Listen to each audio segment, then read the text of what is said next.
मालेगांव ही बम धमाका जहाँ वहां पे 6 नमाजी जो नमाज पढ़ने जा रहे थे उनकी डेथ हो गई।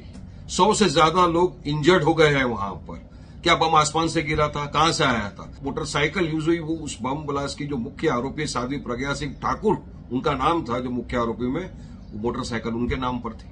उनको आज बरी कर दिया गया। मेरा ये पूछना है महाराष्ट्र सरकार से, देवेंद्र फडणवीस जी से कि क्या आप इसी फुर्ती के साथ ये जो एक्विट हुए आज मालेगांव बम धमाके के आरोपी इनके खिलाफ भी क्या आप जाएंगे?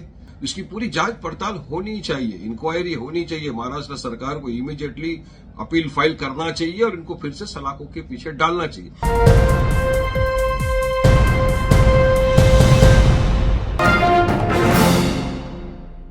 आज एनआईए की कोर्ट ने मालेगांव बम धमाके के 7 आरोपियों को बरी कर दिया। कहा कि एनआईए एविडेंस नहीं ला सकी, एविडेंस प्रूव नहीं कर सका प्रोसिक्यूशन, इस बुनियाद के ऊपर उनको बरी कर दिया। मालेगांव ही बम धमाका जहाँ वहां पे 6 नमाजी जो नमाज पढ़ने जा रहे थे उनकी डेथ हो गई। 100 से ज्यादा लोग इंजर्ड हो गए हैं वहां पर। क्या बम आसमान से गिरा था? कहां से आया था? अब वहां बात बताया जा रहा था कि जो मोटरसाइकिल यूज हुई वो उस बम ब्लास्ट की जो मुख्य आरोपी साध्वी प्रज्ञा सिंह ठाकुर उनका नाम था, जो मुख्य आरोपी में वो मोटरसाइकिल उनके नाम पर थी। उनको आज बरी कर दिया गया। अभी ही कुछ सवाल है जो महाराष्ट्र सरकार को देने होंगे।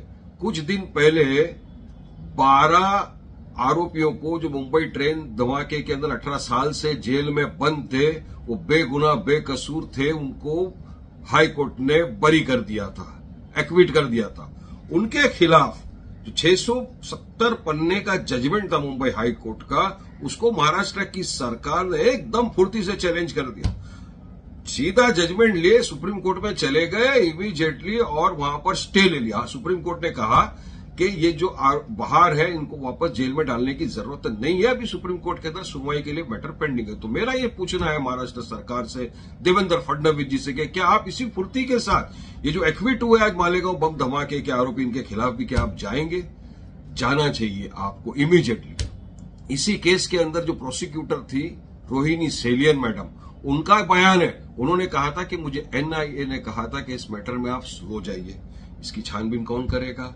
इसी केस के अंदर जो एटीएस के चीफ थे हेमंत करकरे उस वक्त के, जिनको 26/11 के समय आतंकवादियों ने मार दिया, जो शहीद हो गए थे, उनके बारे में साध्वी प्रज्ञा ने कहा था कि मेरा श्राप लगा उनको, मैंने श्राप दिया हेमंत करकरे जी को। हमारे बहादुर सिपाही हेमंत करकरे का अपमान किया गया था उस वक्त। तो ये सब चीजें सरकार को देखेंगे, नहीं देखेंगे सरकार इस बात को भी।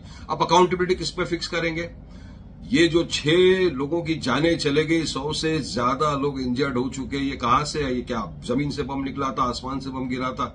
इसकी पूरी जांच पड़ताल होनी चाहिए, इंक्वायरी होनी चाहिए। महाराष्ट्र सरकार को इमीडिएटली अपील फाइल करना चाहिए और इनको फिर से सलाखों के पीछे डालना चाहिए। अब मेरा सवाल महाराष्ट्र के उन सेक्युलर नेताओं से भी है जो जब 12 लोगों को बाइज्जत बरी कर दिया था, जो बेचारे 18 साल से बेगुनाह बेकसूर जेलों में बंद थे, जब उनको कोर्ट ने छोड़ा तो इनके नेता, ये सेक्युलर नेताओं ने आके कहा कि इनकी इमीडिएटली बेल कैंसिल करो, प्रोसिक्यूशन के खिलाफ करना चाहिए, एटीएस के खिलाफ ये करो। कैसे छूट गए? इनको इमीडिएट जेल में डालो। क्या अब भी वो इस तरह की मांग करेंगे? क्या एटीएस के खिलाफ, क्या एनआईए के खिलाफ जांच हो इसकी मांग करेंगे? नहीं करेंगे। हम तो कर रहे हैं, इनका भी फर्ज बनता है करें ना। अब देखना पड़ेगा सेक्युलरिज्म का नकाब कैसा बेनकाब होता है सबके सामने चेहरा। तो हम तो यही चाहेंगे कि जो एक्विटल हुआ है इसके खिलाफ महाराष्ट्र की सरकार फौरी तौर से अपील फाइल करे और इनके खिलाफ सख्त कार्रवाई की जाए, ताकि ये जो बाहर है किस बुनियाद पे है ये सबको पता होना चाहिए, अकाउंटेबिलिटी फिक्स होना चाहिए। ये हमारी अभी फिलहाल सरकार से मांग है।